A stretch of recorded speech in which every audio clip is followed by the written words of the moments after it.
ময়নার আব্বু, হ্যাঁ ময়নার আব্বু, কি হয়েছে তোমার? আজকে না সঞ্চয় দেওয়ার দিন, তুমি কি ভুলে গেছো? আজকে তো সঞ্চয় দেওয়ার দিন না। আগেরটা দাও না, এটা মিল্লা দুইটা দিবা একবারে। আগের সপ্তাহে দেওয়াই নাই? না।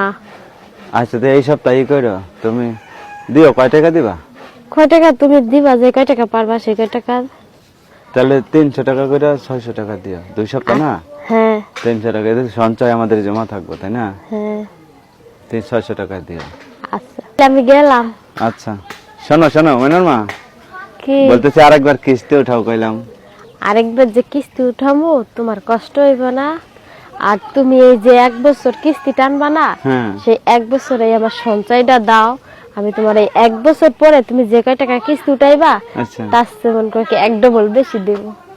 তাই? হ্যাঁ সঞ্চয় দিলে কি আর হয়? কিস্তি কিস্তি উঠালে টাকাটা একবারে পাওয়া যায় না?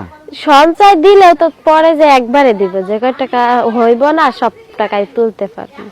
না হলে তো ঘরে পানি পড়ে মাঝে মাঝে, ঘরে ঠিক করা লাগবে, বুঝছো? এই জন্য বারবার বলতেছিলাম যে একটু কিস্তি উঠাই, নাহলে তো আমার 1 বছর সঞ্চয় দিতে হলে 1 বছর লাগবে না? এই 1 বছর তোমার কিস্তি টানা লাগবে না। আচ্ছা যাও। আচ্ছা যাইয়া।